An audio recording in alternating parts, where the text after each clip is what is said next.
Bonjour, moi c'est Marie-Laure, cofondatrice de Gamberge, et aujourd'hui je vais vous parler des étapes du bilan de compétences. Ces étapes sont importantes parce que c'est en les respectant bien que le bilan pourra être bénéfique.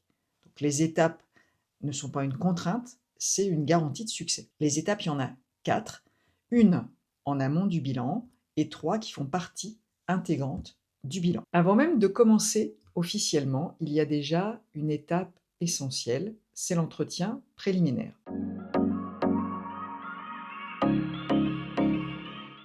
L'entretien préliminaire, c'est un rendez-vous, c'est important à savoir, qui est gratuit et sans engagement, et qui dure 30-45 minutes, parfois 1 heure. Et dans cet entretien, on discute de votre situation, de vos attentes, et on vous explique comment ça se déroule.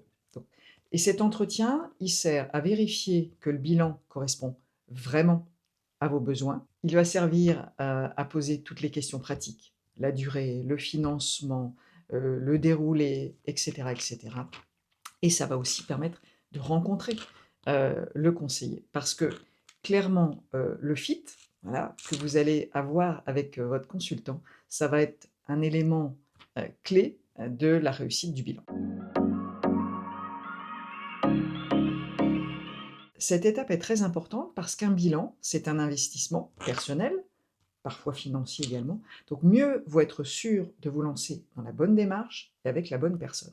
Ça y est, vous êtes sûr de vouloir démarrer un bilan. Vient alors les 3 étapes qui font partie intégrante de ce bilan, à savoir la phase préliminaire, la phase d'investigation et la phase de conclusion. La phase préliminaire, c'est le point de départ officiel du bilan. C'est là où vous allez vraiment initier votre réflexion.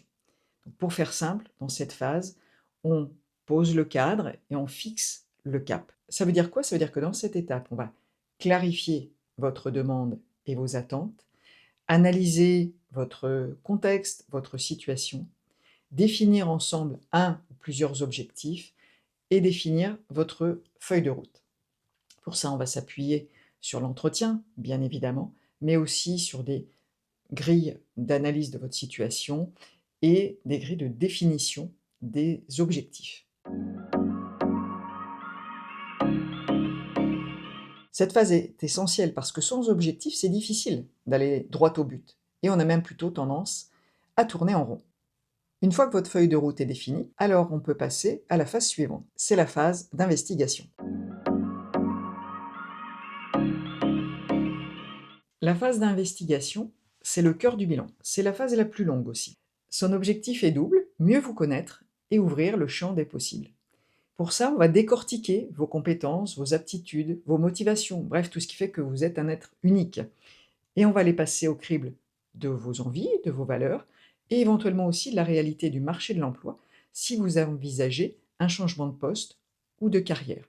Tout ça afin de définir un projet professionnel le plus réaliste possible. Ce qu'on fait pendant cette phase, c'est d'identifier vos compétences. Alors pour ça, on va passer en revue votre parcours professionnel et on va essayer d'identifier vos savoir-faire, savoir-être, les fameuses compétences comportementales qui sont le plus souvent des compétences transférables, et c'est heureux.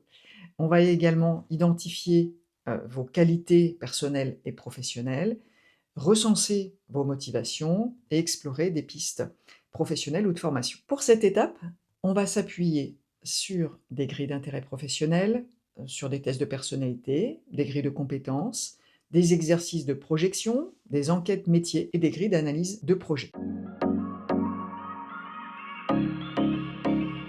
Parce que c'est cette phase qui vous donne une vision claire et objective de qui vous êtes, de ce que vous voulez et pouvez faire. C'est une phase où on a souvent des déclics. Et une fois que cette phase est terminée, on passe alors à la phase de conclusion. La phase de conclusion, c'est le moment où on rassemble tout ce qu'on a pu travailler pendant le bilan pour en faire une synthèse cohérente.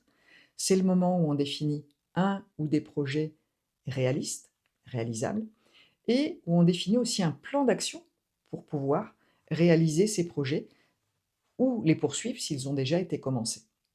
Donc on vous remet un document de synthèse qui trace ce plan d'action.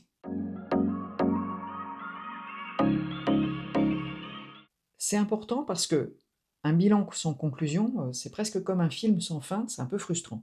Mais surtout, l'objectif, c'est vraiment, à l'issue, avec un document de synthèse et les échanges, bien évidemment, que vous aurez avec votre conseiller, de pouvoir avoir un cap clair et une feuille de route qui vous permet d'avancer.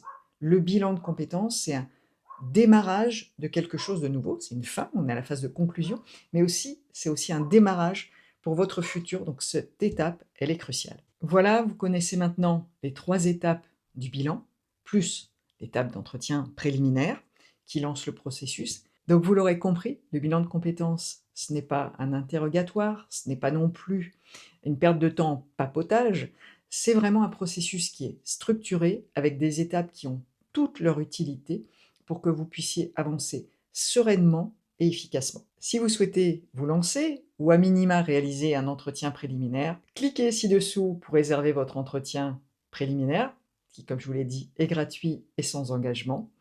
En tout cas, nous, on a hâte de vous accompagner. À très vite pour de nouvelles vidéos.